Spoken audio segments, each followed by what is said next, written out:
and gentlemen, good evening. While we don't have a quorum right now, we expect one in just a few minutes, but in the meantime, we're going to go ahead and get started with preliminaries, and we have a presentation to start, which we don't need a quorum for. My name is Charlie Cowers, and I welcome you to the September 20th meeting of the Planning Commission. I'm joined right now by Donna Jacobs and Kenneth Joyce, and I expect Laquita Bryant Jenkins and Erica Harrison here as well. In just a few minutes, so we will have a quorum hopefully shortly. But the way the meeting will work is I'll read an item from the agenda into the record, then we'll hear from staff, any recommendation they have, then we'll hear from the applicant, and anyone who's supporting the application, and anyone has concerned about the application, then we'll let the applicant address any issues that were brought up. After that, we'll close the public hearing, and commission members will discuss, make motions, and vote on. If you have a cell phone, actually turn it off, put it on silent. Mr. Morgan, you want to introduce anyone that's going to, from staff, that's going to be presenting tonight? Sure. And any changes to the agenda that we have? We have one, and that is there is an item that is under Plan Unit Developments, PUD amendments. The Daniel Island PUD amendment is deferred. Okay. That's number 2. Okay. Well, thank you. And I will be presenting, I think, all the cases today. Okay, well, we're here. But you all know me, Christopher Morgan, planning manager here in the city. Also working with us today is our clerk, Philip Parker, Omar Muhammad, who is our planner working with the Planning Commission, and Philip Overcash is here as well. Great, thank you. And I want to add that the commission members are volunteers appointed by Charleston City Council. I know you joined in thanking them for their work. Since the first item on the agenda is minutes, we don't have a quorum right now. We'll hold that all, and we'll go into the peninsula plan consultant presentation.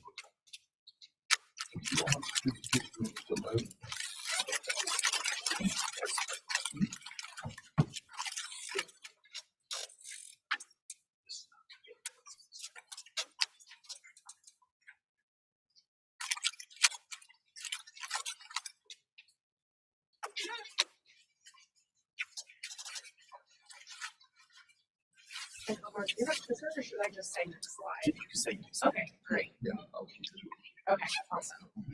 So I'm guessing I should stand in front of this mic. I like to move around when I present, so I'll try to speak. But thank you all for having us tonight. We're excited to be kicking off this peninsula planning process. We have just a few slides to talk about what we're doing. We were just kicking things off, so it's really early on in the process. But we have our entire team here to share a little bit about our backgrounds and a little bit about the kind of plan for moving forward, engaging the community and objectives of what we're trying to accomplish with the Peninsula Plan. So next slide. So hello, I am Amber Wendland with Air St. Gross. I'm both a licensed architect and planner and an associate principal. I'm the project director for this particular effort. And Air St. Gross is the project lead. We're the prime on this, and we are a firm. We have just over 200 people across the U.S., but our headquarters is based in Baltimore. We do planning work, frankly, across the world, but a lot of cities across the United States. We focus a lot on planning and urban design, but we also have an architecture practice. We have a landscape architecture practice. We have graphic design practice who is engaged in this process, as well as interior design. So we're here, we're excited to be kind of coordinating and convening everyone and leading sort of the neighborhood design elements of this. I'm joined by a couple colleagues, Gintis and Courtney, and I'm gonna just kind of introduce some of our other amazing teammates who are both boots on the ground, but also providing some additional national expertise to this particular effort. The first is the wonderful Fatika Robinson with the SECO group. Fatika, do you want to come up and just say a few words about? Sure. I'm sure you're familiar with this. Hello, everyone. Thank you so much, Amber. So our work for the plan will be to be intentional about the outreach, engagement, and communication to the community, ensuring that we get a diverse and authentic voice. We know that we have a strong representation of people in the community who will always come out. Those will always be the ones that come to support. but we need to be very intentional about reaching out to individuals who don't come out and ensuring that we don't just say, come to us and come hear about this, but go into the communities and also partner with our partners. So we're looking forward to that, to really getting a good response of what this plan could be that could be presented back to you. Thank you. Great. And Katika has been wonderful in helping us make sure we're reaching a broad audience for this plan. We're also working with HRNA advisors who works again across the country on economic development and market analysis. Great, tremendous experience in different tactical approaches to how we think about economic equity. And I'm going to cue Derek to come up and just talk a little bit about their work across the country and their role as part of this project. Thank you. It's a pleasure to be here. We're very excited about this project and planning for the peninsula, working with our fantastic team of consultants on this project. HRNA is an economic development, real estate, and policy consulting firm, advisory firm that really looks at how to build holistic communities in cities across this country.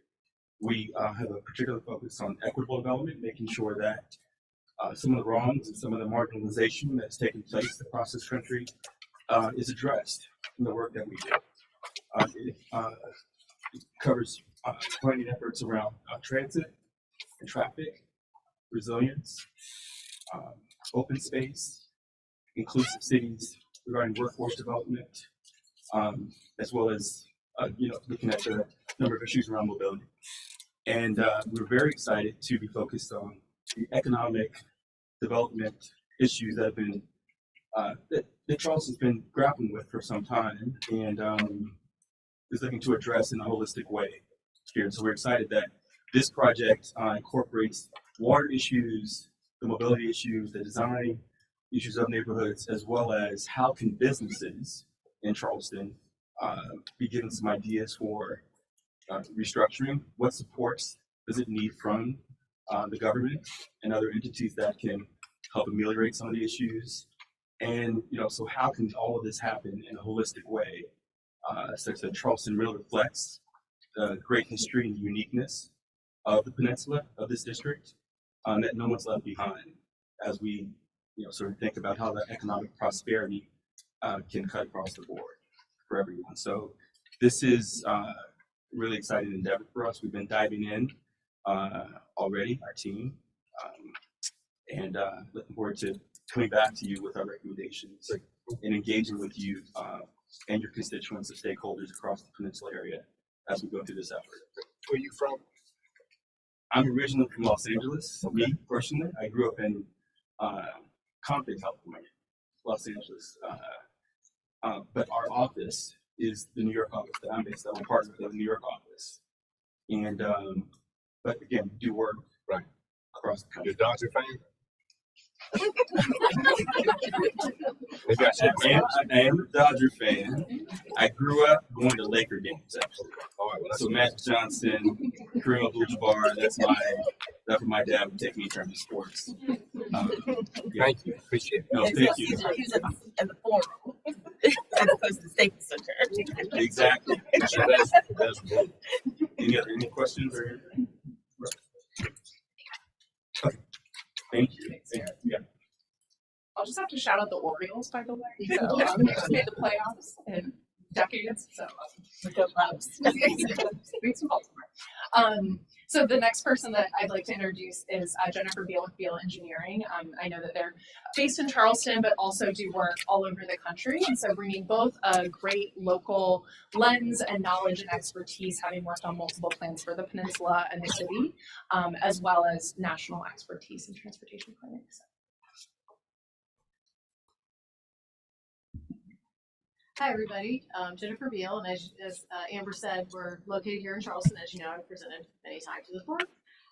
So we're located not just on Meeting Street, and what our focus is the mobility piece of the project. And so, basically, how people get from where they start to where they end their trip. Is it walking? Is it biking? Is it transit?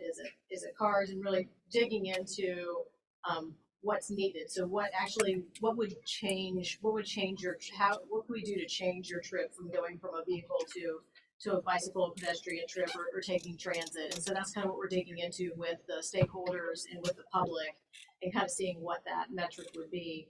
And as we look through the peninsula itself, and then also the other piece of what's on the transportation infrastructure, we have a limited amount of space, and how we allocate that space to different uses, keeping in mind we do have deliveries and we do have freight and trucks that come through the area. And so taking all that and looking at it on the peninsula, and being a user every day, how we experience it locally. So that's our piece, and look forward to presenting that as we get forward.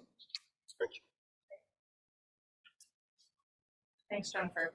And last but not least, we have Circulus on our team, who has been working on some of the planning related to water and ecology on the peninsula. And we thought this was a really important element to make sure was represented on our team, specifically local boots on the ground experience, because we know that environmental challenges and issues and opportunities are very regional. And so as we think about climate change and resiliency, they've been a great representation and a great teammate. So Becky, can you come up and just tell us a little bit about Circulus? Hi, I'm Becky Trefethen, and I'm here for Circulus. I'm an urban designer. So for this project, we're primarily on the water team. Our specialties lie in landscape architecture and urban design, and we are really providing local insight and knowledge on how to design with water and how to create kind of a sustainable resiliency plan for the peninsula. Thank you, ma'am. Thanks, Becky. So we're really excited to be working on this effort, and this cross-disciplinary team, and this balance of both national and local experience, I think, is really critical. And we've already had lots of fruitful conversations the past couple days, kicking off some of our engagement. So we're looking forward to keeping that moving. So Christopher, we can go to the next slide. So just at a very high level, talking a little bit about what the Peninsula Plan is. So this is obviously a city-sponsored, but also community-driven plan. And I know there's a couple faces in the room who have participated in some of the engagement we've done the past couple days. We really want to, and Patika says this so well, but really drive this plan around the voices of the community. And that's where our teammates, but also Air St. Brose's expertise is really strong. We do this in neighborhoods in many other cities where they're really community-driven visions that we're developing in partnership with residents and stakeholders. And so it's about grabbing and gathering and gaining all of that community insight and expertise and elevating it into this peninsula plan. So this very broad, high-level vision for what we want to see the peninsula to kind of become and be in the next few decades. And so there's this community-driven piece to this. It's about fostering the shared vision for the future. It's also about knitting together existing and concurrent planning exercises. And there are a tremendous amount of plans that have been done that are really high quality. There's lots of planning efforts that are on the near horizon that we want to make sure that we're tying into. And so this particular peninsula plan will serve as a kind of framework in a way to help weave and elevate some of those efforts and tie everything together. Right now, there's tons of planning, and some of it is speaking to each other and some of it isn't. So we want to elevate those. And then obviously continue to build on the strengths of the peninsula and address challenges. So we've organized the conversations that we're starting to have with the community around 4 core topics. The first is water, coming at this with a water-first approach to planning. We know that that's critically important to the peninsula. It's critically important to the environment. We have to think about climate change. If we're thinking about the long-term future of the peninsula and growth, this is critically important. So water is a major element to the peninsula plan. We're also talking, one of our other topic areas is neighborhood design. And this is really allowing us to think holistically about what makes great neighborhoods. We heard loud and clear during our sessions the past couple days that people would love to continue to prioritize residents as opposed to tourism and others who might be not living on the peninsula. So how do we create holistic neighborhoods that support people who currently live here, who have lived here for a very long time, but also provide opportunities for neighborhoods to grow and improve in ways that are equitable. So we're looking at things like land use, amenities, open spaces, all of the elements, the kind of scale and building types that make up a neighborhood. So very holistic view of neighborhood design. We're looking at peninsula mobility. So Jennifer was talking about transportation. Again, there's overlap between these 4 topics, but how people move around the peninsula, what are the opportunities related to transit and transportation? Are sidewalks safe? Can people walk in ways that are actually both equitable as well as safe across the peninsula? And then thinking also about just the general street right of ways. Are we utilizing those and designing those in a way that meets multiple modes of moving around? So that's a really critical piece to thinking about that. And obviously it ties into neighborhood design as well as access to the water as well. And then economic development, Jared touched on this as well, that this is really critical, especially as we look at this through the lens of equity and inclusivity, and how do we support some of the economies that perhaps have not been supported over time. How do we kind of infuse and keep dollars within neighborhoods? How do we provide inclusive opportunities for people of all walks of life? How do we support minority-owned small businesses in the peninsula and really foster that economic environment? I mentioned that part of the purpose of this peninsula plan is to weave together the incredible amount of work that has been done recently, as well as some of the concurrent planning efforts that are going on. This is a short list of those efforts that we've assembled that we're currently looking at and diving into. We've had some conversations in some of our engagement about elements of some of these plans. But we want to make sure that this peninsula plan is taking into consideration the tremendous amount of work that's happened, and how can we elevate the great recommendations from these plans, weave them together, address where there's overlap or conflicting ideas, and create a cohesive vision for what the future of the peninsula wants to be. In terms of process, we've kept a relatively straightforward process. It's really 3 phases. The first is listening and learning. We're right at the beginning of this, so we're open ears. We're creating this engagement over the past couple days to hear what people have to say. We're synthesizing that information. We're also looking at those existing plans. We're taking a fine eye to touring the peninsula and looking at some of the challenges and conditions that we see in neighborhoods along water's edge. Related to transportation and mobility. So lots of observations, lots of learning. Our next phase we'll be moving into in about 3 months or so is testing ideas. So as we have synthesized that information, we'll come back to the community, we'll share back what we've heard, what we've observed, what we've learned, and start to incorporate different ideas, both based on what we've gathered from those community meetings, but also things that we're seeing across the country. Best practices, things that we think could be great ideas for Charleston, kind of bubbling up some of the great ideas that have been crafted as part of those other plans. So as we move into phase 2, it's all about testing ideas and sharing those and getting kind of cyclical feedback and having those conversations with community members. And as we start to move towards building consensus and coming up with kind of that preferred vision, that preferred plan, we'll shift into final plan and recommendations. And again, there'll be continued engagement throughout this entire process so that we're listening to everyone's voices and weaving those into our planning efforts. But that last phase is all about that documentation. How do we bring this together? How do we kind of get everyone excited about this vision for the peninsula? So in terms of our timeline, this is a pretty simplistic timeline, but we are right at the beginning. We've been sharing this with participants as part of our community meetings, just letting them know that we are early on. This is about us listening and learning, and we don't want to come in with preconceived notions. We want to be open-minded and hear what the issues are on the ground. So that is the phase we're in right now. You'll see that when we get into testing ideas, we have about 6 months for that. And then final plan 3 months. So we're looking at a total of about a year for this process.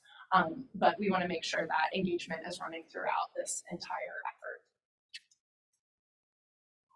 And I think I've touched on all of these things, but it's just a good reminder to kind of close out with our entire team. I know I speak for our whole team, not just Air St. Croix, but listening to the community, building consensus, and engaging with people is, in our opinion, the core to having really, really strong, successful plans and inclusive plans. And so that is at the core of the process. And I know if Thatika were giving this presentation, she would say the same thing. So we always like to remind ourselves of this as we close out. So with that, I think there's, the final slide. We will have, as I mentioned, continued ongoing engagement touch points. That's all being crafted as we speak. We're kind of getting a pulse on the community. We know that because there's been so many planning efforts, planning fatigue is real with community members. So we want to be respectful of people's capacity, make sure that when we are asking for their feedback, we are intentional about it, not wasting time. And so there's going to be boots on the ground efforts going into communities, getting some of those kind of coming to you touch points throughout the process. The next kind of big touch point that we'll have, big gathering, will be as we start to test ideas and really gathering input and feedback from there. So with that, I want to thank you all for your time, and I also just want to leave space for any questions. Okay, so two things. I know there was a meeting last night. Yeah. And there's one tomorrow morning. I understand the same location, the Longshoreman. So Yeah. do you plan any others? Because I know there was some concern that, and I know it's probably just communication. There wasn't enough notice, or some people didn't know about it, or whatever. So I don't know if there would be any others in plans. Yeah, absolutely. And I know the Deacon could probably speak to this in a little bit more detail. We've already started to brainstorm. We have a map as people come in where we're asking everyone to place a dot on where they live and work. And we've already said, oh, this neighborhood or this community or this part of the peninsula hasn't been represented yet, or there's underrepresentation Right. here. And so we're kind of using this initial engagement as a little bit of a litmus of, where have we been able to connect with people to get them to come out, and where do we need to Right. dive in. And so over the next couple months, we'll be kind of having specific meetings going into those neighborhoods as opposed to kind of having people feel like they need As long as to. it's good notice, I know that's Yeah. between you and the city. Thank you. Yeah, of course. Other questions, Commissioner? Yes, ma'am. So, going to the testing, this is the testing ideas part, and then you have the idea of doing the economic development policy. So, I guess my question is for you about how is that testing? How does one test the ideas that come out of these listening sessions when it comes to economic development, and what is the approach in testing? So that is a great question. I'll certainly let Derek chime in as well, but just initial blush at that response is when we talk about testing ideas, I think from a design perspective, it's easy to sort of wrap your head around, okay, scenario A or B. For some of the economic development solutions, we will have recommendations that we will be using as like testing those ideas, seeing what resonates with people. Oh, this is something that would be really helpful to our community. Oh, we definitely don't need this, or this would work in this environment. So it's more of those conversations of like, does this idea resonate? And so that I think is probably the better verbiage to use for the economic development piece. But we kind of lump all of that into testing. What are the potential solutions that we could be exploring as part of this process? Sure. Economic development and economic analysis is a bit of a science. And because we do so much of this work across the country and have a lot of expertise in helping municipalities, communities rethink and revitalize around economics, we understand that every community, particularly Charleston, has a very unique nature to it. It has a unique business infrastructure. It has a unique economic tourism character. All the workforce layout and demographic. So all of these pieces are something that we have to look at individually, having our background from a national perspective, but looking at it from a Charleston specific perspective, right? And so when we say testing ideas for our work, it really is about looking at how our expertise and understanding of what initiatives, incentives, tools to bring to bear will reflect specifically on Charleston. right? And the engagement and the feedback that we get from our sessions with the community really is about taking that feedback with our expertise, looking at Charleston specifically, and figuring out what the formula is and strategy and suggestion for moving forward is particular to Charleston. And so for us, it really testing ideas really is about finding the best way forward economically for Charleston, Okay. for the peninsula. Okay. Does that make sense? Thank you. Yeah. Okay. Any other questions? Jacobs? Oh, go ahead, go ahead. Amber, I would like to know, in your listening and learning Yeah. piece here, are you willing to reach out to neighborhood associations? Oh, absolutely. Yeah, and I think the TICA has already. I don't know if you want to touch on that anymore, but I know that that's definitely been. So, one, I just want to say, this is our first time working on a plan. The city, we worked on a comprehensive plan as well, and that was during COVID, so we know that we have to be very authentic in the way that we engage. But with this plan, we know that, which I must say that, the planning department has an amazing resource of list, and as well as working with the business and neighborhood services department. So we combined both of our lists, as well as we created a stakeholder pie chart. So when we say engagement, it's not just the one-on-one, it was also entities and organizations that serve these organizations and individuals, or these neighborhood footprints and the individuals, let me say that. So it's a crossover because we know that someone might not necessarily respond to us or even the relationships we might have, but they might go through a neighborhood association meeting. So we're crossing it over, but moving forward, this was like the launch. And to your point, Charles, we know that it was very quick, and we tried to do a massive, trying to at least get it out there. I must say, even though we didn't reach everybody we wanted so far, we have had a strong representation of those who were there.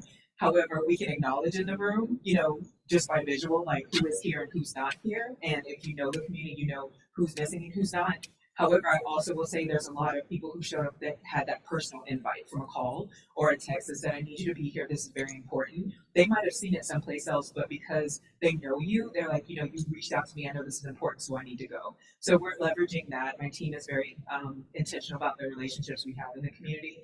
And we really do pride ourselves on building that off of trust, transparency, and communication when it comes to engaging the community. So to your point, yes, we will be crossing over all areas. So the neighborhood association presidents have all been reached out to and had the opportunity, but we will be having intentional conversations. That's going to cross over from an overall of where everyone lives, from neighborhoods to organizations to individuals. So we will cross over. Thank you. Ms. Jacobs? And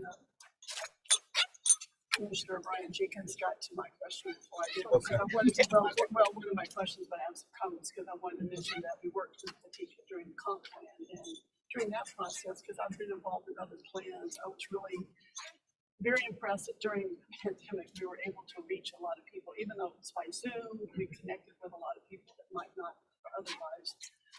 And I've already had a few conversations with her with people that I haven't seen in the room to make sure that they get into the room about that. So we've already had a little conversation about that, so that's great. A couple of comments I'd like to make. I want to acknowledge a young person in the room that with the school here that's working for your group. It's very exciting to see a very young person involved in a plan for the future of our city, but who also went to school here at Clemson. So that was fun to see her actually employed after being engaged with her education. So that's kind of fun. Courtney is sitting right here. Well, it's fun to see. It's really nice to see the young people get engaged in the community right out of school and doing what they learn. I attended the launch last night and did see a good many people in the room, but I would have to say the stakeholder meeting today was large and people jumped right in. Nobody was hesitant about saying anything. And I sat at two separate tables during the morning. I think there were about 60 people there totally or more. And there was a very vibrant conversation. So I think everybody got a lot of information just from that already to build off of. So it's kind of exciting to see that. The one thing that I did hear that I think was really interesting is the first plan that was done in 1999, 98 was called the Downtown Plan. Correct. And it was pointed out today several times that what geographically that does, but this plan is called the Peninsula Plan, which will go right to probably our border in North Charleston, which is a part of the geography hasn't been intentionally looked at for lots of reasons, but now, opportunities are moving in that direction. And it's very important that that be looked at and assessed, because it probably never really has. And I thought that was a really strong overarching comment, and I just like to reiterate that I heard during the discussion, that we made sure about that. So, thank you. I look forward to being a part of this. And I could just say a few things, and that is the city staff is just so excited to be working with this incredible group of consultants from across the country and here locally in our own backyard. And we're really excited about this whole process. And I should add that our project manager is Chloe Stewart, who you all know. So if there are any questions that come up as this is all going along, please let Chloe know, and she will get you a good answer and check with the team, and she will be our conduit for all those types of things. So thank you. So since she's project manager, so I know like this, the stakeholder meeting, then we have the other meeting. Can we is it possible to kind of get like a rundown of when there's like a master calendar you can send the planning commission on that? Yeah, you don't have anything else scheduled other than tomorrow. Okay. Yeah. Just want to get on our agendas or calendars as soon as. Yeah, I mean, But in general, as this shows, it's about a year process.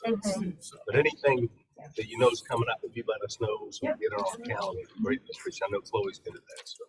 I think we'll be very intentional to try our best to get it out as far as we can, next time, to give everybody, enough time to circulate it. But Thank those who did come in at short notice, we are still grateful for those that did show up and sacrifice that. Some people sacrifice 3 hours of their time or 2.5 to be there, so that's a lot, but we know that's not everyone. So we'll make sure we have more time. Yes, ma'am, thank you. Any other questions, comments? Okay, great. Thank you again for the presentation and for being with us here. So thank you. I was remiss. I want to acknowledge a friend that's out there, Mr. Robert Gurley. And Robert was with us. Robert's a little shocked, but he used to come to our meetings with the president. He was with the Preservation Society. How many years? 25. And was at the regular meeting, so we missed you, and we're glad to see you. That's fine. You haven't changed a bit. So I'm remiss to say that if you get up to speak tonight, when you have an item, you come up to the podium, tell us who you are, your address, and if you're representing someone, we greatly appreciate that. So the first item on the agenda is minutes. Ms. Jacobs, I always pick on you. Anybody else? Is there a motion or? I'll make a motion. There's a motion to approve the minutes of. I'll second. Carol, before you leave, can you vote on this? yes. Okay. Hold on one second. All in favor? There's a motion by Ms. Jacobs, second by McKenna. Joyce. All in favor, signify by saying aye. Aye. Great, thank you. Just want to make sure we. Great. First item, and I guess I can go ahead. Yes, she's coming right back, but we can go ahead and read, and we're not waiting on it right now. First item on the agenda is new buildings, number 1483 Meeting Street, 2 Carlson Court, and that's from TNS number 459050310 and 459050317. 0.50 acres. Request is over for general business, TV, light industrial, LI, mixed use workforce housing, MU2. It's Mr. Morgan. this is a request for a couple of lots, the final really 2 lots in this entire block in a very kind of intensively located part of the city between Line Street and Spring Street, Line Street in Columbus and King and the Low Line. And Meeting Street is here, Line Street is here, the future Low Line is back over here, and then Columbus Street is down here. And so these properties are at the corner here. There is the small kind of Carlson Court walkway, driveway area that is adjacent to the existing Courier Square Phase 1, which is in this location, which is the Guild and also the Greystar office building with retail on the ground floor right here. So the request to go to the MU2WH is right in line with everything else that's in the surrounding block and adjoining blocks over here. Actually, these parcels, while they are GB, are part of a larger mixed-use development here, and all being renovated and used in conjunction with this property. So essentially, all this stuff is becoming kind of mixed-use projects over here. In our comprehensive plan, it is in the city center area, so that is definitely in line with the request for MU2 workforce housing. And the request is again from GB and light industrial, because the rear building is light industrial, and I should point that out again. This small rear building is a light industrial building, the front building is general business. This is just a comparison. I think we're all pretty familiar with what the U2 workforce housing allows. It does have limited density, but it is limited by virtue of the heights that are on the screen. It does require affordable housing or the blue payment, and we've had many discussions about how those work.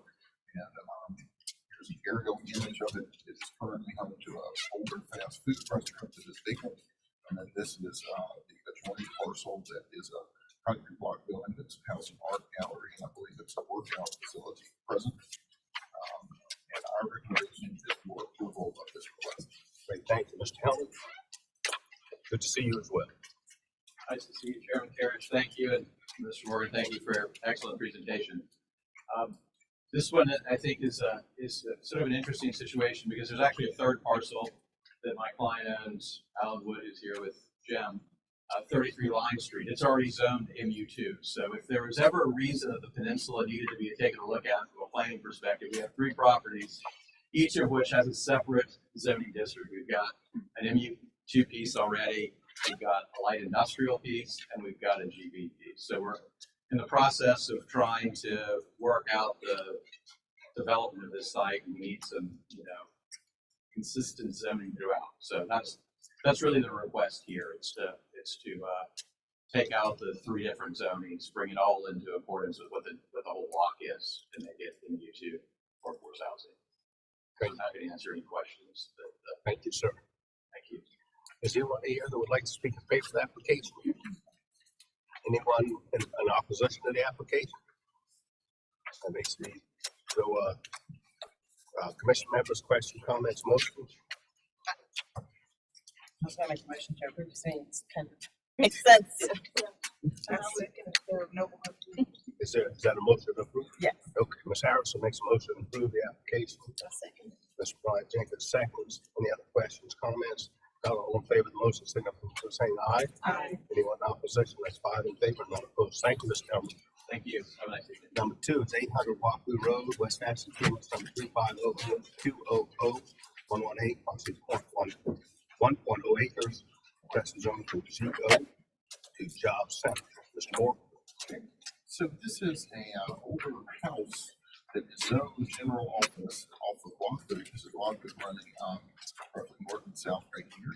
It's across from the old St. Andrews High School site, which I believe is a charter school site. That still has a single-family residential zoning. It's immediately adjacent to a larger office structure that is also a GO, and then there are other GO structures to the south, and then there's a church a little bit further down. The comprehensive plan shows this as suburban designation, which the GO fits within.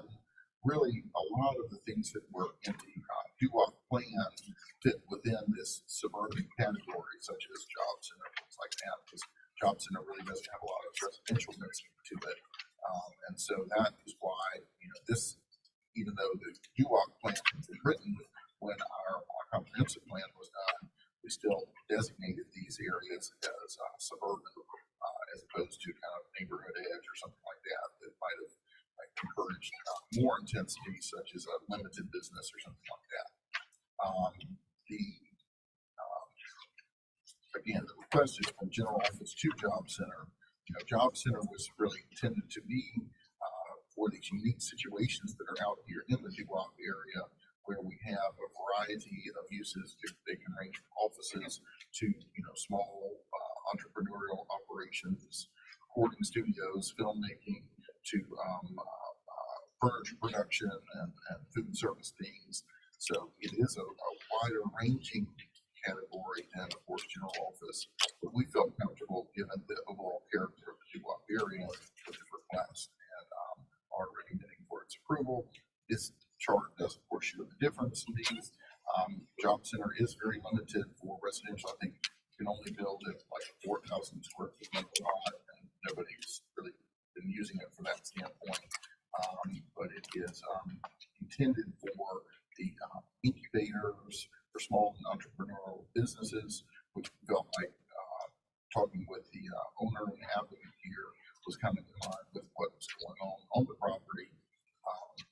aerial image of it, and it is next door to a much more intensive office use here. It backs up to another office use that is in the county here, and then the school is across the street there. So staff is recommending for approval of the request to Johnson. Thanks, Mr. Morgan. Is the applicant here? Yes, ma'am. Come on up. Tell us who you are. I joked that when I came, my Maria Brace, thank you, Commissioner, for allowing me to be here today. I joked to the assistant who had me coming from Mr. Morgan and staff that she was looking for other teams with me. I said, no, I'm solely by myself. So it really is something that I am trying to do with really more so forethought going forward. I was fortunate enough to take the building over about 2.5 years ago. The house was built in the 40s. It's been a law firm ever since. It was converted back in the 90s.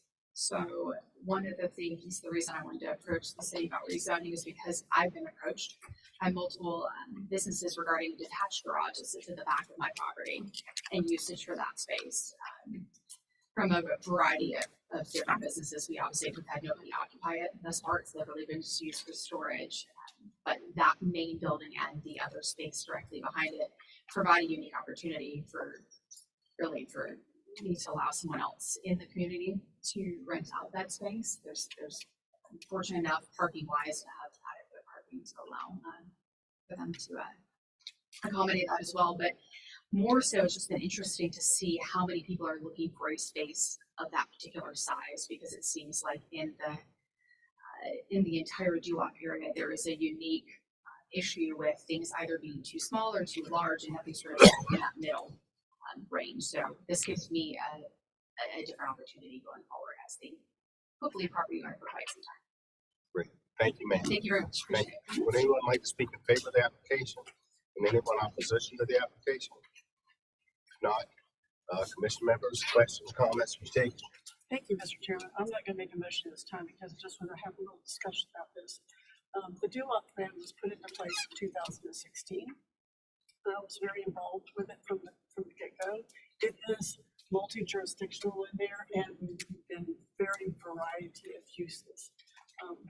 But what we haven't seen tonight is a doo-wop plan before us. I would love to, there is a map that Christopher could pull up very quickly and show us the doo-wop plan area, because when you look at the doo-wop plan area, there was a lot of discussion, I remember this, about exactly where residential is, where the school was, where general office was, and where job center was.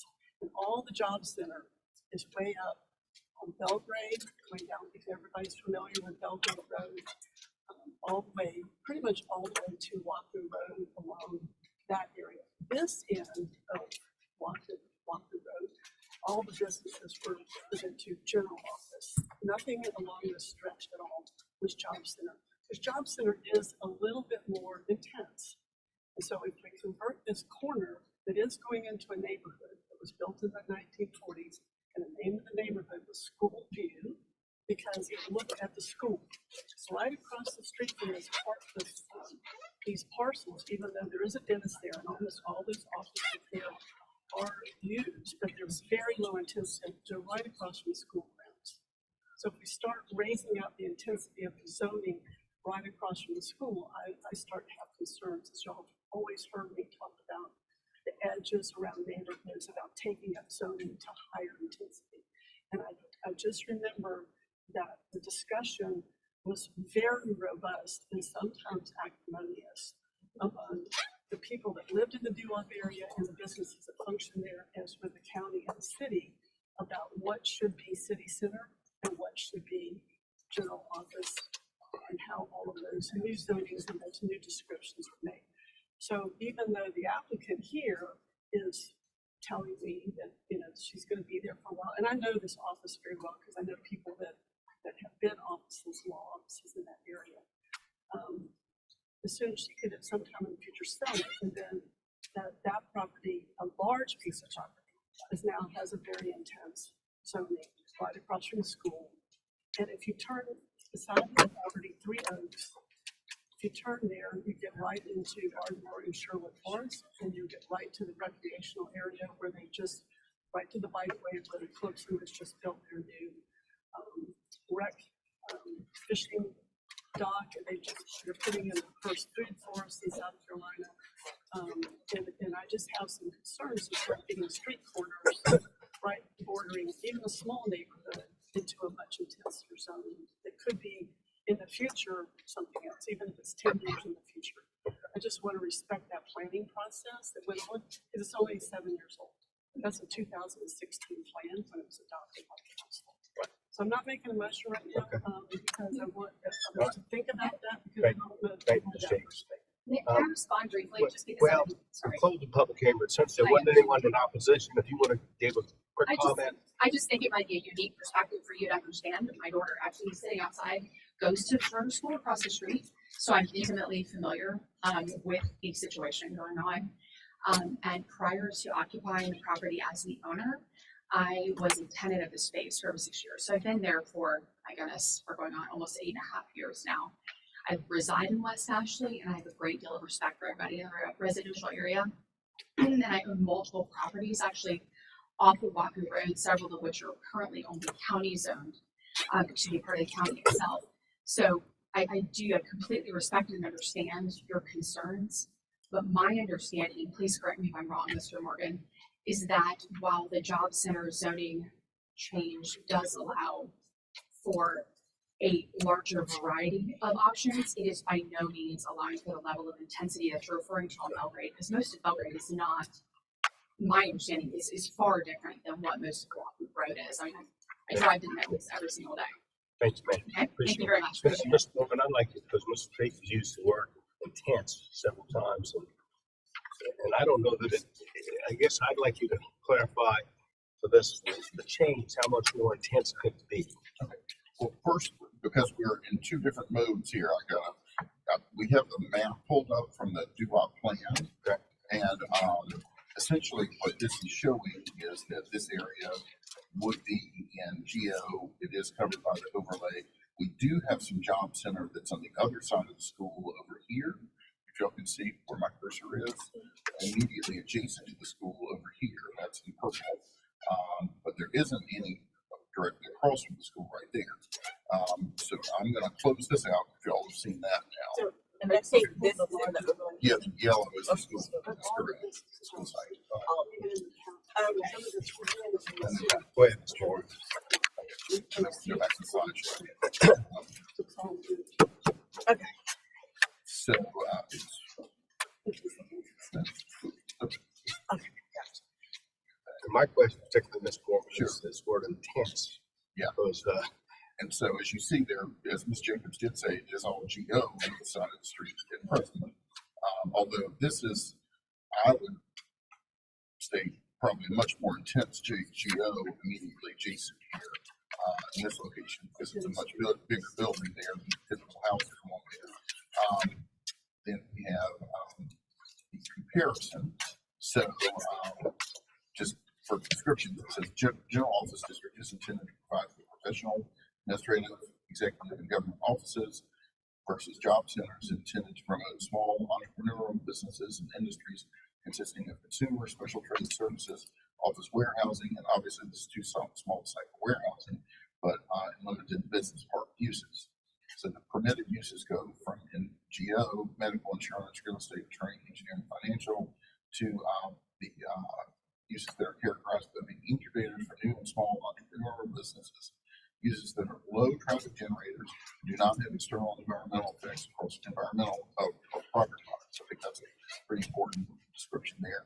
And then conditional uses that you can have daycare center and GO, and then under job center, scale buildings and uses in job center are an appropriate transition between residential uses, which is more to the rear, and more intense zone districts. Hours of operation for uses open to the public are 7 a.m. to 9. and with GO, the hours of operation are what?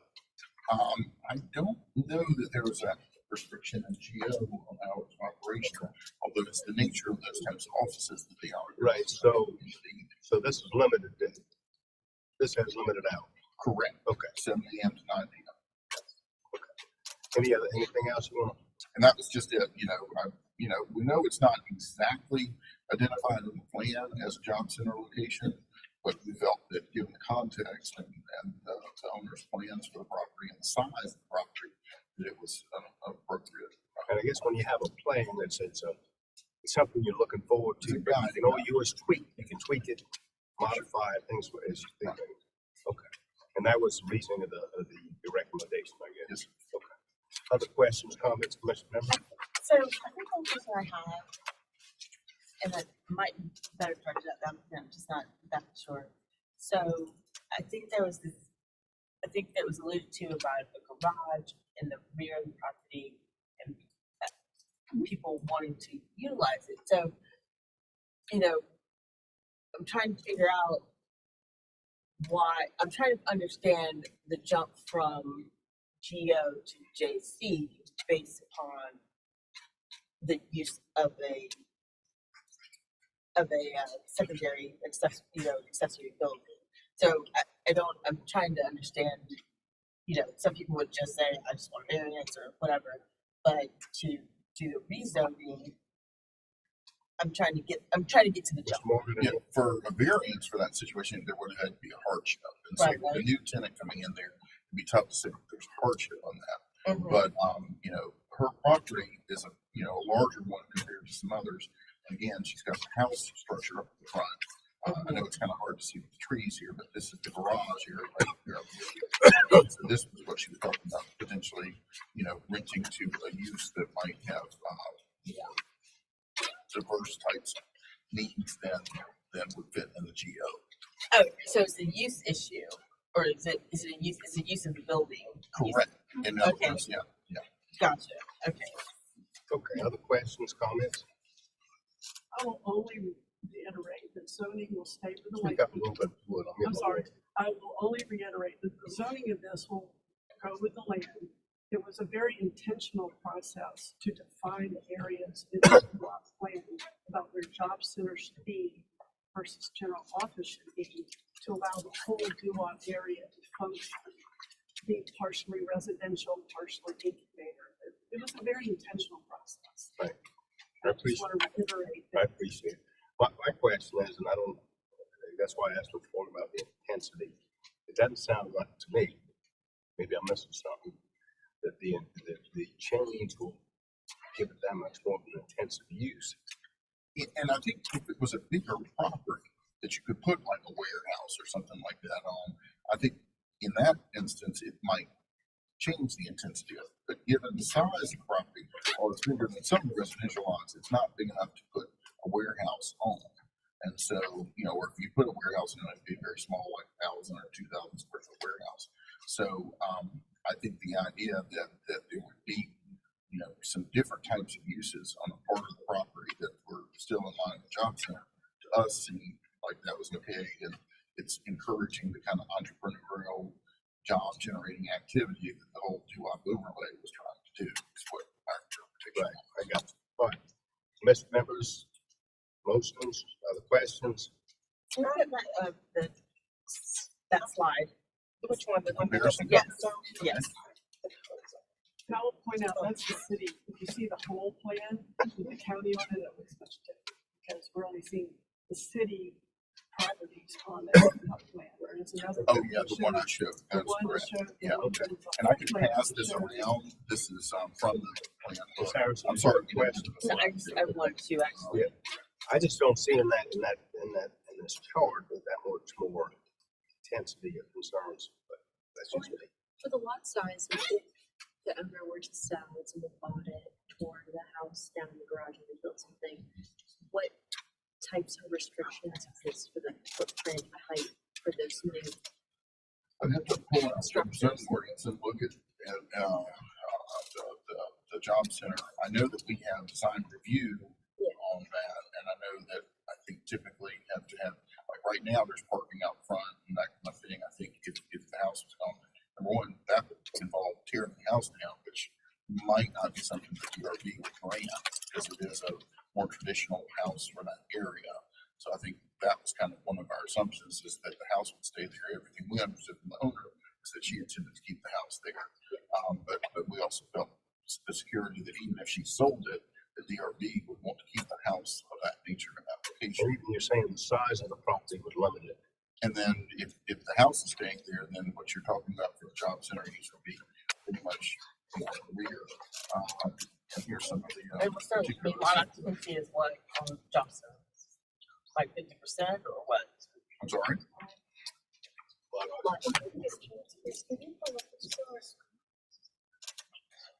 Sure. And aren't the ones in blue, that's behind the school, that's job center already, correct? All right, so to broaden out, so school, let's go to this bigger part.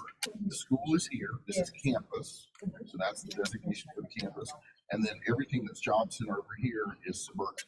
And as I was saying earlier, because there's not a lot of development intensity from a residential standpoint in job center, we had interpreted, job center as fitting within our suburban designation, which is what this designation is over here.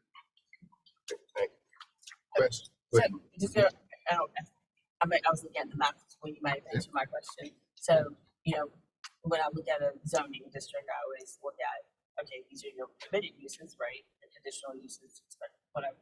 But then I also am supposed to go to pull up my tool and measure and see how big the lot is. So what would be the site regulation is the question I have. So here's some really important stuff on that. I'm going to pull this up for us. It says, building height and size and scale and street frontage should be compatible with neighboring properties if the adjoining properties are single-family residential.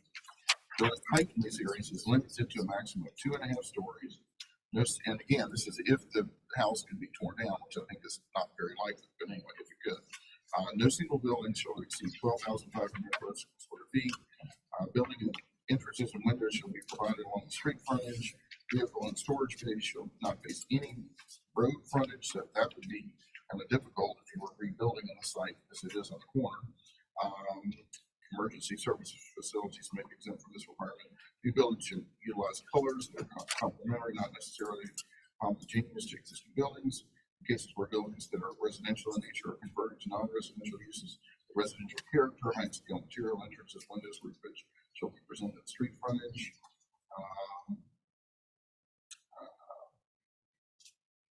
So that's some of the very detail. I will say we're going to see changes in the DRD ordinance for demolition that's coming to us. So that doesn't necessarily protect us. Okay. Any other questions, comments, or motions? Unless there's another motion, I'm gonna wait a minute and see if there's a motion. I think I can support this application based on the fact that Mr. Morgan said it's a plan, we're tweaking the plan. The plans need to be tweaked, and I don't see the intense issues that would affect the property that I'd be concerned, but I'm gonna wait and see if there's a motion before I make one. Any motion from commission members?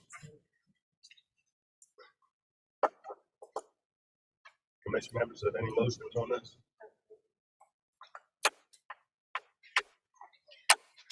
Well, I'll make the motion to see if it gets a second to deny the application.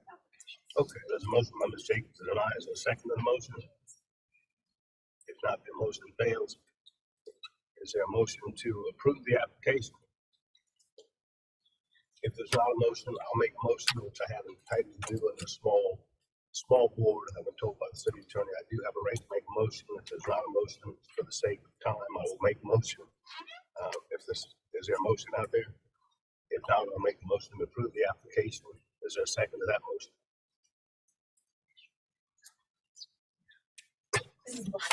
We're gonna have to start getting alternates on plan commission. I don't know. I think we need to make a decision on this, folks. We do. Okay. So that motion fails if there's not a second. Is there a motion on this application?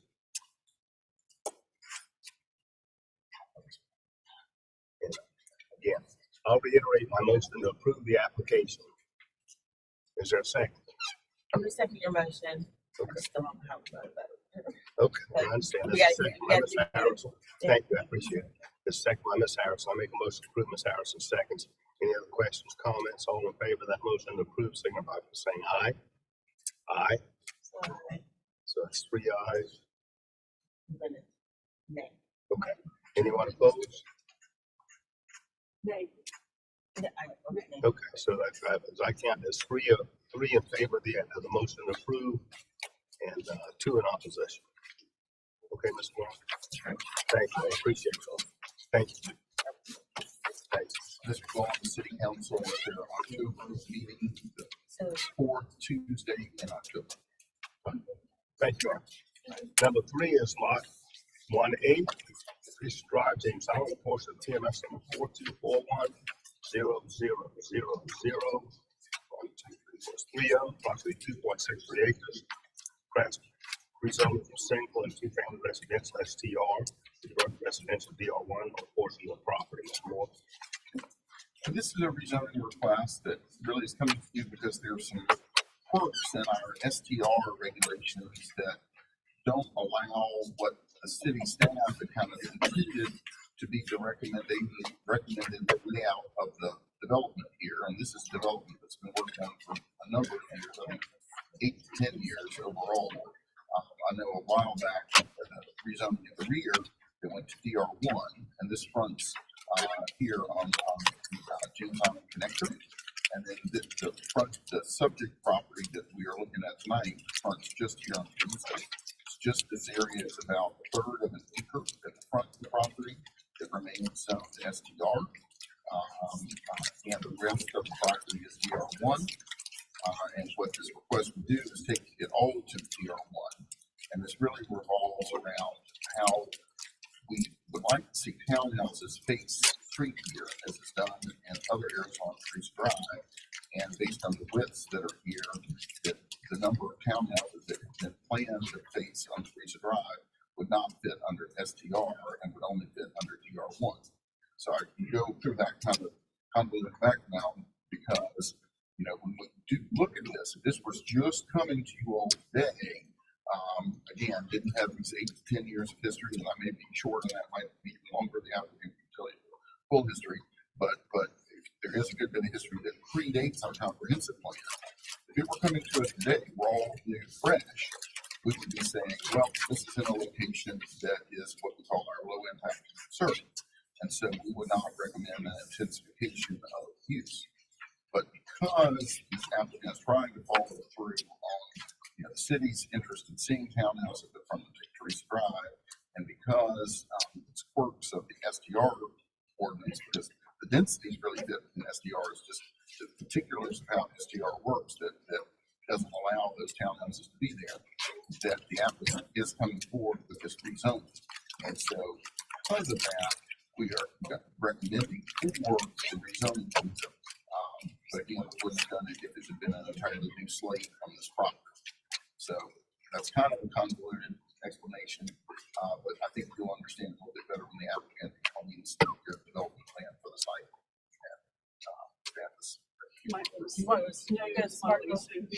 I'm sorry.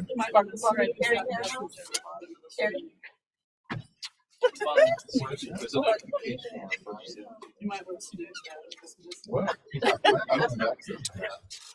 It's not showing on my screen. Okay, that's good. Bank? Yeah. Yeah. So, and he has no connection with that. G-Bank. Good evening. I'm Bill Eubanks. I'm Director of Planning and Landscape Architecture at SGA&W, 804 Meeting Street. So like Christopher explained, we've been involved in this project for the last 2+ years. And that entire time, we've been looking at doing townhomes. We're looking at doing a total of 16 townhouses on the site. And it was actually kind of a surprise to everyone that we found this clause in the zoning code that with STR you can only do 2 units wide, not 3 units wide. It's something that had gotten past everybody through several TRC clearances and all that. So this is a site plan of what we are intending. So there'll be back in the part that's currently DR1, we'll have 2 buildings that are 5 units wide, townhomes, and then fronting Teresa Drive with a drive access drive coming in here. There's a 3-unit townhome building here and a 3-unit townhome building here. So this rezoning would allow us to continue with this plan that we've been working on for 2 years.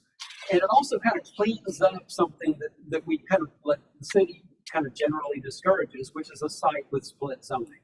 So this would get us back to all DR1 for the entire site.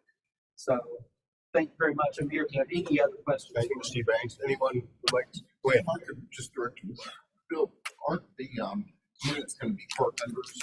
Yes. So that does help us with our low impact conserved situation Yes. because they are elevated. So if you are developing in a low impact and conserved area, the park under is a better way to do it. So, Great, thank you. Anyone like to speak in favor of the application? Anyone in opposition to the application? Not, commission members, questions, comments, or motions? Ms. Jacobs moves for approval, second by Ms. Bryant Jenkins. Any other comments, questions? All in favor of the motion, signify by saying aye. Aye. Anyone opposed? That's five in favor, none opposed. Thank you, Mr. Eubanks. Thank you. Next item on the agenda is number 4, 32 F Street, Peninsula TMS number 4631, 603-051, 051, also 0.11 acres. Requested zoning to DR1 to reverse residential DR2F. That's a small piece of property. it is. And you all have seen a few of these come before you in the last few years. These rezonings that have occurred over in here, this area was originally DR1. And based on the size of these lots and the need for this kind of misty middle housing that's been going in this area, the DR2F ends up working a lot better. And so these other ones have rezoned to that.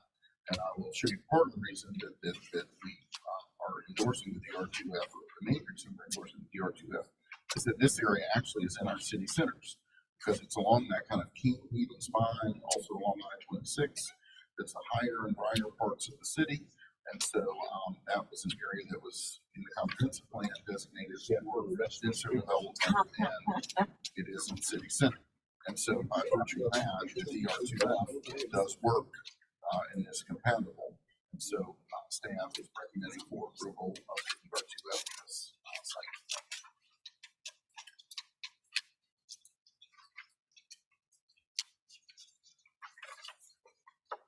So you're in favor of the application? Yes, we are. Thank you. Is the applicant here? Hey, come on up, sir, and tell us who you are. My name's Adam Hall.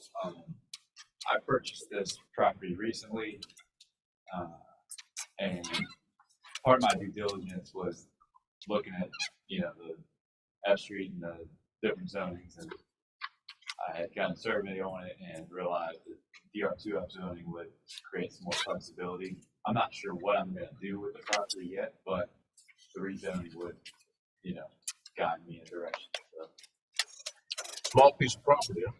Small piece of property. So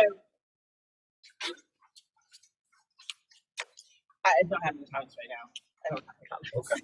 Thank you, sir. Appreciate it. Thank you for coming in. Anyone in support of the application? And is anyone in opposition to the application? All right, thank you. Questions, comments, Ms. Harrison? So I feel like I should, I remember having a conversation with you years before I got on planning commission, because I remember I started seeing these come around, and I think they're all kind of starting to fall into that category, DR2F. And so it just makes sense. I think the issue is that from a comprehensive planning standpoint, and granted, I'm going to vote it because it makes sense to vote in favor of it, is that we always talk about like spot zoning and how, and then, what happens. And I think what's going to end up happening is that these streets are becoming, or these kind of tiny streets that has very modest homes and modest incomes. And so when we do these things, we have to kind of contemplate, and we're going to talk about, the equity portion of our comprehensive plan, what that means 10 years from now, and how that is a domino effect. And I'm saying that to say you know, HINF Street used to be called HINF Street. And I think sometimes in the neighborhood it's now referred to as the alphabet letters, which says a lot about the distinction of like what's happening in these small little, this is, you know, that's where people, that's affordable to live, that's now becoming unattainable. So that's all I'm gonna say to that. And then I'll put my application in. So, because I moved down the block, but, And you'll have to disqualify yourself. but I get it. So I think when we do, You think it makes sense? it makes sense, but I'm saying in the long run, when we start looking at these little tiny streets, what's going to happen 10 years from now? That's going to make a motion to approve with my great qualification advice of getting them so You make a motion? I will second that. Oh, great. There's a motion by Ms. Harrison, second by Ms. Jacobs. Any other questions or comments? If not, all in favor of the motion, signify by saying aye. Aye. Anyone opposed? That's 5 in favor, none opposed. Thank you, sir, for coming. Next item on the agenda is planning and development PUD amendments. Number 1 is for year. PUD amendment, West Hampton TMS number 301-00000-63673, approximately 13.38 acres.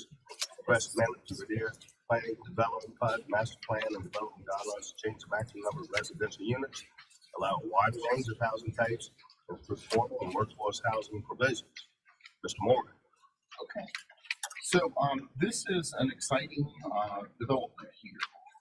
This is a site that the city is under contract for. Am I correct in saying that? We're under contract here for purchase for affordable housing. And the site actually includes also this area here too. That is part of the Vertigan planned unit development. We will not be buying a portion right here at the corner that will remain commercially zoned, and we'll get into those commercial designations there. But the rest of it would be used for affordable housing. And I'm going to show you some slides that give you a sense of, you know, how good a location this is for affordable housing as well. So this is on Bees Ferry Road. This is Sanders Road that leads right back into the new middle school complex and high school complex, and ultimately over to Fernando Parkway. And then the West Hampton Circle is just up here to about a half mile to the northeast, where you have all kinds of services. So this is right in the middle of a lot of good things. This is in our comprehensive plan where it is under neighborhood edge, and neighborhood edge is up to, I believe, 12 units an acre in our comprehensive plan, or is it? No, it's actually neighborhood edge is 20 units an acre in our comprehensive plan. So everything that we're going to be talking about tonight is in line with the comprehensive plan. That's point 12. The PUD amendment would have the Vertier guidelines to be changed in reference to the maximum number of residential units and allow a wide range of housing types, including affordable and workforce housing. This is the actual PUD document here with the changes. They're in red and also in strike throughs, and you all have a copy of that in the materials you were sent as well.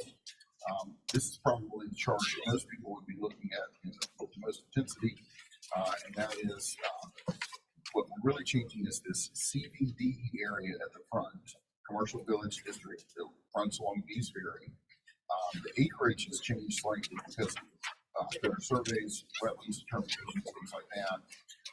It would go from allowing 40 units under current PUD to 246 units. So that is a pretty big increase. But again, this is to allow us to have affordable housing in this location.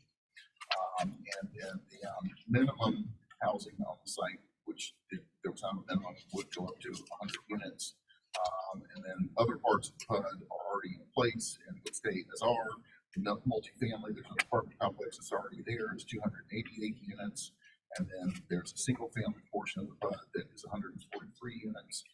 So overall PUD build out would be 677 units. This is just a little bit more of the details of the streets that would be in the area, and setbacks, which are in line with a lot of our other commercial stuff. The area we're talking about is here in red, a CBD area in the Vertigo PUD. Something that is of note is the idea that, or not the idea, is that the designation of these wetlands that are here. When Verde was first zoned, we didn't know the full extent of these wetlands, and they may have even changed and grown. So there's now a pretty extensive buffer for a good bit of this property that is wetland. And we're talking about a commercial property, the commercial activity that would occur in its corner and would stay with the current owner. And then this is the area that would have the new affordable multifamily into it. So it's the street types. This is just an overall aerial image. Again, it's these parcels here at the front of the development. Our recommendation is for approval, but we do have a suggested change, and this deals with some contractual things that relate to the commercial site that would be retained by the current owner, and that would be to add the provision that gas stations would have accessory use, and it could be a car wash. The footprint of the car wash building does not exceed 1,500 square feet. I know that we see a lot of stories about how many car washes are being built in West Texas. This would be a much more modest scale car wash. I'm sorry. A much more modest scale car wash. My car's still standalone car washes and things like that. But I did want to show, this was an earlier conceptual layout where some of the buildings would go on the site. This may change based on how many units are put in there, but again, you have this wetland buffer that could help buffer some of the buildings here along Peace Ferry, and then there would also be regular required buffers that we have along Peace Ferry for all types of uses. This is some of the things that are in near proximity to the site. We have C. Williams Middle School that's only a mile and a quarter away. The brand new Peace Ferry Library that's a mile and a quarter away. The Walmart is just a mile away. A Carter bus route does serve that location, so the affordable housing would be within a mile. Another grocery store here, the Harris Teeter, a little bit less than a mile. The Bees Landing Rec Center to the north, a mile away. So we feel really good about the proximity to these other things that would help make this more part of an overall cohesive neighborhood. There also had been some question at City Council about the proximity to the landfill, but we feel very comfortable that there's a very good distance here. It's a much greater distance for this housing than there is from the private sector housing that's immediately adjacent to the landfill here. The closest any of these units would be 1,800 feet away, and that is across a almost all exclusively protected wetland area. So again, a lot of distance and protection and buffer from that. This is in our city TIFs. This is adjacent to all the city TIFs. So city TIF money could go into helping with some of the improvements in this area. This is a TIF for drainage and things like that. And then we also have a slide. This is just a little bit better representation of where the wetlands are that adjoin the property. Again, the adjoined wetlands are here in blue, and so you see that there will be always protected wetland woods and areas that will give it a kind of a little bit more of a more of a less dense feel. So with all that information, we are happy to say that we are recommending this approval with that one change of the. Is that a change of condition? That's not I think we prefer that it be a change to the PUD amendment itself. And we have prepared that. The city is essentially. So we're approving something, so we say with the change of the. Yes, with the city has endorsed. Yes. Okay. Yes. Right. Thank you, Mr. Moore. Is the applicant here? Come on up. I figured that was you. We know who you are, but correct, tell us who you are. Sure. Good afternoon, Gianna Shaw Johnson with the Department of Housing and Community Development for the City of Charleston. So thank you all for your service. We appreciate it. Christopher, thank you for that great overview. This is an opportunity to build a larger number of affordable housing and workforce housing than we've ever built since I've been in this role. And my contention is we can't do the same things if we want a different result. So we want a different result. You all know very well what the comprehensive plan says that we need 16,351 units by the end of the decade. And so we want to do something different, and I feel like this is that something different. We're really excited about the opportunity because of its proximity to so many uses that are critical for when we live. grocery stores, libraries, schools, all of those things that are very critical to enjoying a certain lifestyle. And so this property we have worked on for the last several months.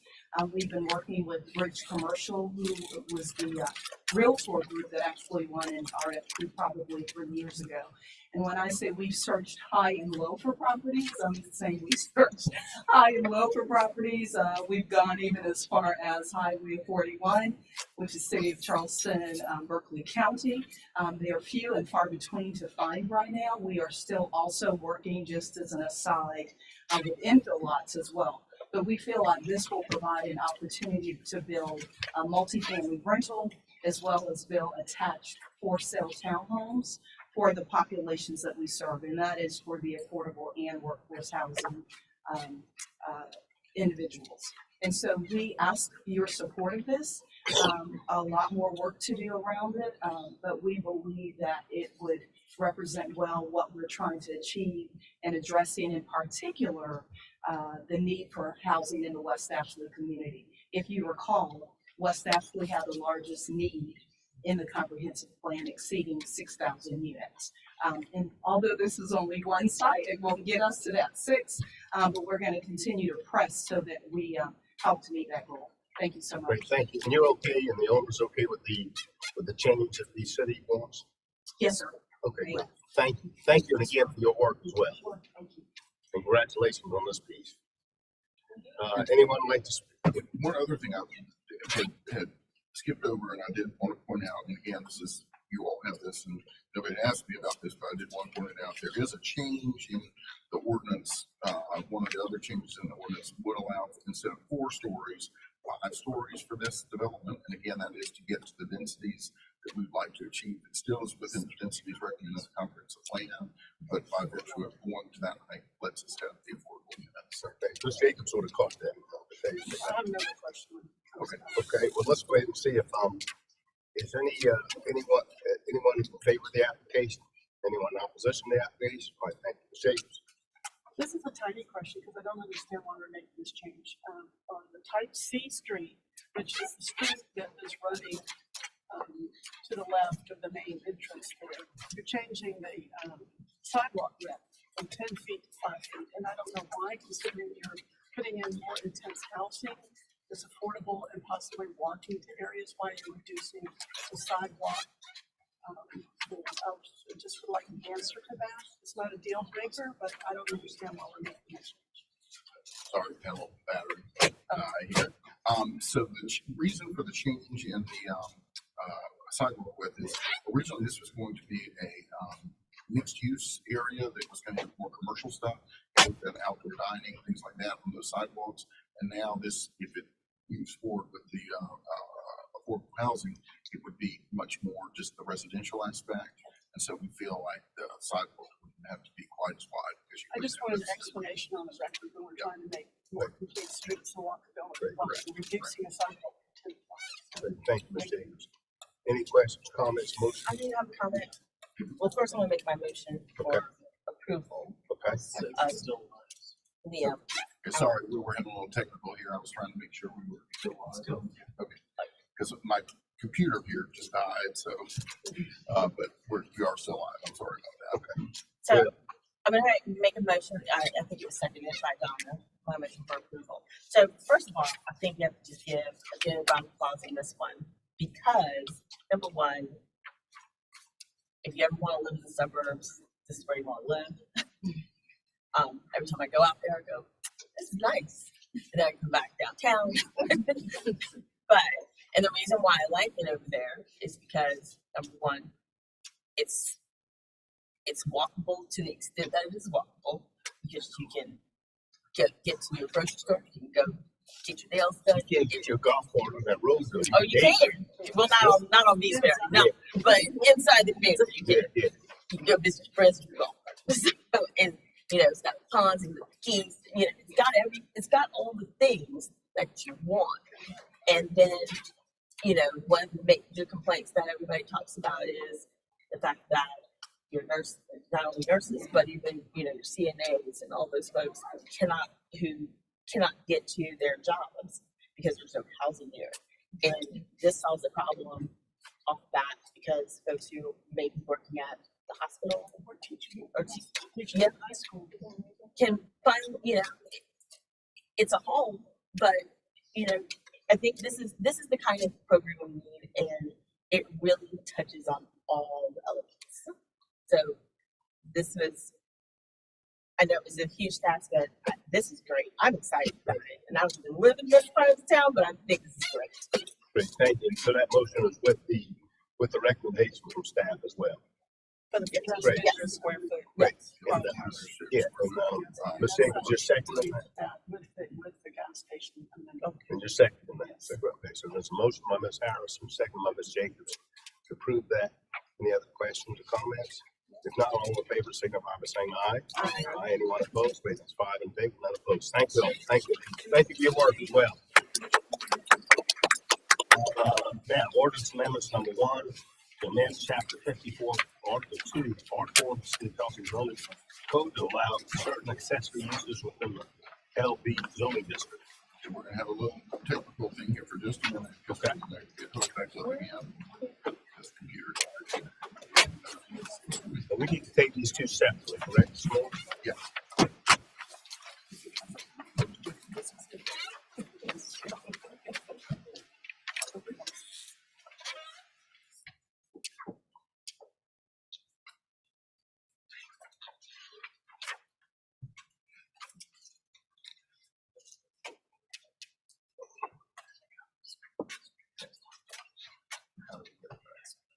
I hate to see myself on screen. I feel like I look so old. Maybe that's it. I don't have this big picture.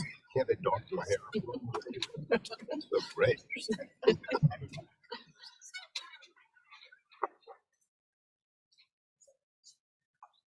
Robert, you enjoying this? Everything's well? Everything's well? Yes, everything Good. going very well. Good. I was asking about you the other day, and you said they talked to you occasionally. See my Greenway all the time. Yeah, Don and I were on the great way from each other. Oh, good. I love being retired. I should have gotten out of college and just Tell me how you do that. It's actually the same. Isn't college the same as retirement? I just enjoy being in college. I wish I was still in college and stay there. I told someone the other day, I was like, this is the richest and poorest you'll ever be. Well, I spent 6 years there, so my mother said she wouldn't pay for any more than I had to pay. I'd still be there. Same here. So at some point, I had to get out. I was like, okay. My mother said I'd like to retire one day. Girl, how long have you been over there playing fish? You know, I'm not sure. It's been a number of years. Miss Lepus has me by about 15 or 20 years old. So she's got a lot longer service. And heck, I think Miss Ellison, when she was on, was probably on for 40 years. I don't know. I'm glad you're doing well. Thank you. We're doing well at that cemetery district. Anna Catherine's a good person. We're trying to, I know she updates. We're trying to get some things going now. Right. Yeah. Hopefully, we're about to kick off with some signage and stuff like that. We finally got some money. Good. Look forward to it now. Man, I tell you, Things take time. we got too many of those cemeteries over there that the Preservation Society's taking care of, and there's more and more of them, less people to take care of. That's my concern. Yeah. Yeah. So I'm glad they'll still pushing. We lost Judge Fields and Judge Fields. Yeah. That hurt. Mr. Morgan, you ready? All right, so under ordinance amendment number 1. Yep. This is an amendment to allow certain accessory uses within the limited business zoning district. This came about because we had a particular potential business owner who was interested in having mini golf in conjunction with a bar and restaurant. And we realized that, mini golf, when it's on its own, is a little bit more of an intensive use than if it's part of it's an accessory to a bar or restaurant. And in fact, that's a growing trend. There are a lot of different things that are coming as accessories to bars and restaurants, things such as pickleball, such as Axe throwing. I'm sorry. Axe throwing. Yeah, axe throwing, all these types of things. And so they're found all over the country happening in conjunction with water. And they're drinking and throwing that. And we felt like those were the types of uses that still fit within the limited business category, so why not let them be accessory uses? So that's what essentially this would allow. It would allow recreational activity. This is an accessory use in limited business.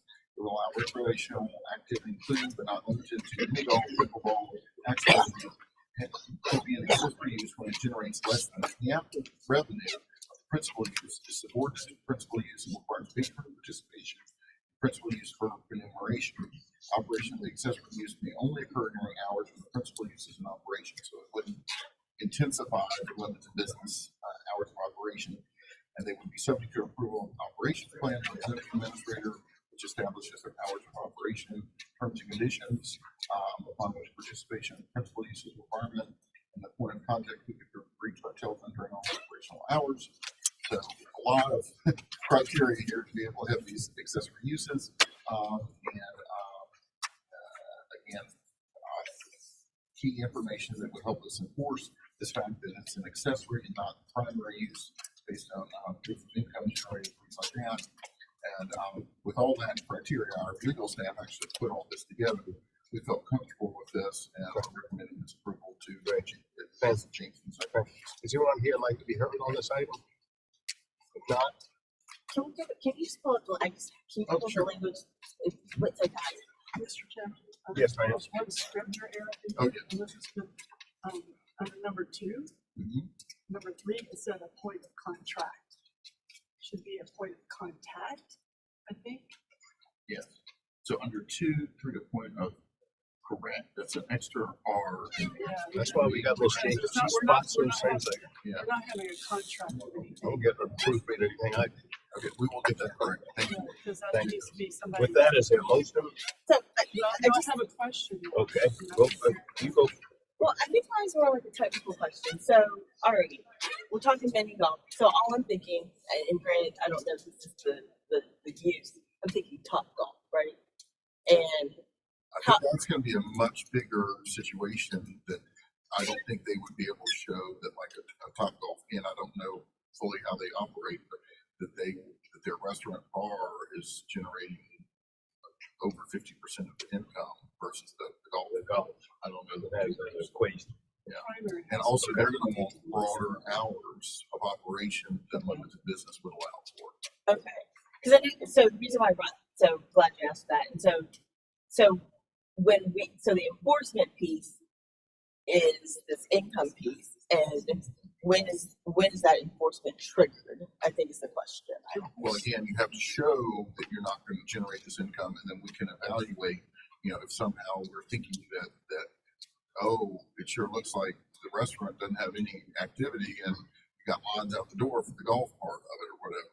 And so that's when we could utilize this as an enforcement method. So that was my concern because I agree with all this, and I'm going to move to approve. But number 3 seemed to be intense effort on the staff to monitor the income levels of these secondary uses. To me, I mean, I've done bookkeeping for these places, and that's intense. Okay, so I was concerned about how that people could just fly under the radar. What would trigger I think if we had complaints or if we noticed something seemed like it was not being subservient to the main bar or restaurant aspect. Well, and also I think maybe connected with the business license assessment somehow every year when they have to get their business license, that they have to prove some kind of. If they supply the information. Yes. It may be that 2 business licenses are required as even Something simple like that instead of having somebody run around. So I make a motion with that correction, point of contact, I'll make a motion for approval. Great. Is there a second to the motion? I'll second the motion. Second. By Ms. Harrison. Any other comments, questions? If not, all in favor of the motion by Ms. Jacobs, second by Ms. Harrison, say aye. Aye. Anyone opposed? It's 5 in favor, none opposed. The second item is to amend chapter 54 of the City of Charleston, Code of Ordinance by adding new definition 54-120 article 1 part A, new subsection G, subsection 64207 regarding the parking of commercial vehicles. And this stems from complaints, particularly in West Ashley, about where commercial vehicles, i.e. big trucks and things, are getting parked. And this has been again drafted by our legal folks to make sure that we can have more control over where these trucks are parked. It's not just something that the police can enforce. It needs to be something because it happens outside of the rights of way and things like that. So what this does is allows for parking and storage of commercial vehicles only in the permitted C, RO, LB, and GB districts as conditional use conditions. And if it's on residential property in those zones, commercial vehicle is used by the resident, subject property of permission of property owner, and has that permission and a good bit of information. It's not over exceeding 48 hours. Commercial property, commercial vehicles being used in conjunction with the business purpose of the property. Again, we've had a lot of these commercial vehicles parked on property that's vacant or not being actively used. So this would deal with that.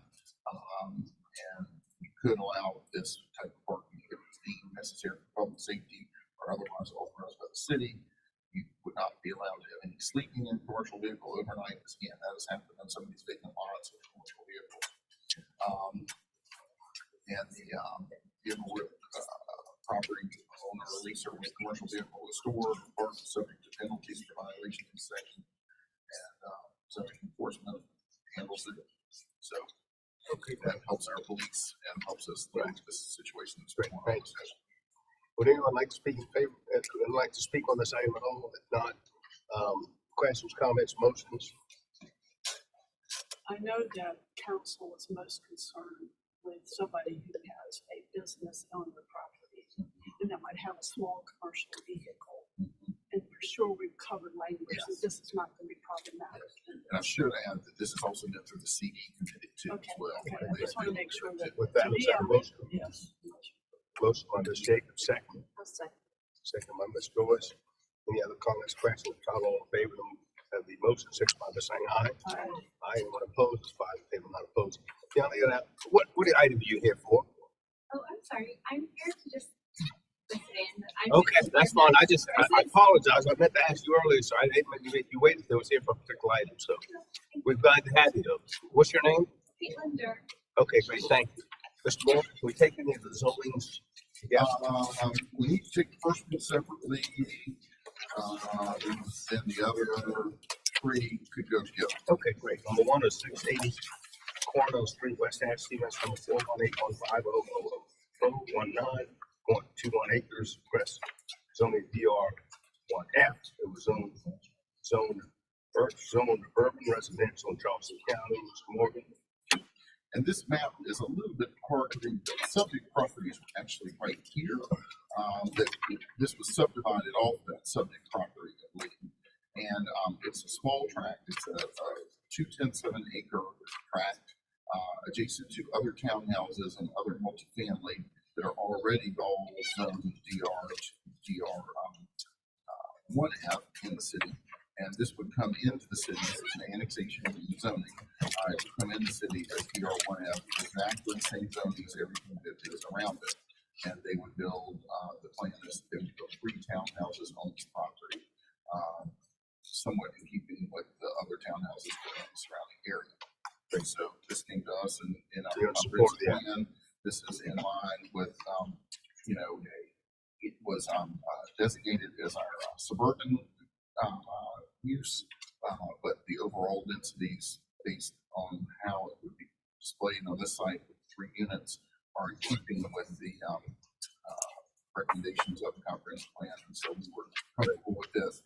But the greatest reason behind our comfort on this is that it is surrounded on 3 sides by the DR1F already. Thank you, sir. Anyone like to be heard on this? If not, motion. Point of pleasure for history, this was the old POW camp. Much more. The whole area. Yes. Okay. Well, this is set in the whole POW. Okay. With that, is that a motion? If you want that. Well, I'd like someone to make it. Are you going to do public? I'm sorry. I did ask if anyone would like to hear it. Okay. Yeah, so is that motion by Ms. Jacobs? Second. Ms. Joyce seconds. Motion by Ms. Jacobs, second by Ms. Joyce. All in favor, signify by saying aye. Anyone opposed? 5 in favor, not opposed. We'll take 2, 3, and 4 together. together. Number 2 is 2953 Innisbrook Court. Number 3 is 1829 St. Julian Drive. Number 4 is 2954 Innisbrook Court. Mr. Moore. These are all single-family residences in neighborhoods that have the SR1 in nearby areas when property's been annexed. Stay well. Thanks. Have a good one. See y'all. And we have, these are existing developed houses in these areas. And so we Thank you for coming down. these in as SR1. All three, 2953 Innisbrook, 1829 St. Julian, and 2954 Innisbrook. I make my approval. Great. So there's a motion on item 2, 3, and 4 by Ms. Harrison. Approval. Second by Mr. Jenkins. Any other comments, questions? Not all in favor, signify by saying aye. Aye. Anyone opposed? That's 5 in favor, none opposed. Staff days, first thing I'm gonna ask is Mr. Ryan Jenkins, anything on you here we know about? No, not at this Okay, time. not I any really other- want to no next meetings time. have come up. Yeah, we did have a meeting on Monday night, Okay. and we just talked about it. Mr. Somerville presented, and Mr. Bill, I'm sorry, presented on the water plan. But I mean, obviously, you guys have heard a lot about that, but more information, I'll bring more at the next meeting. Thank you. Thank you for being represented. So, You're welcome. Mr. Morgan, anything? Obviously, We did the minutes at the beginning. You made the motion. Oh, that's right. I couldn't remember if she came back in. Mr. Morgan, I'm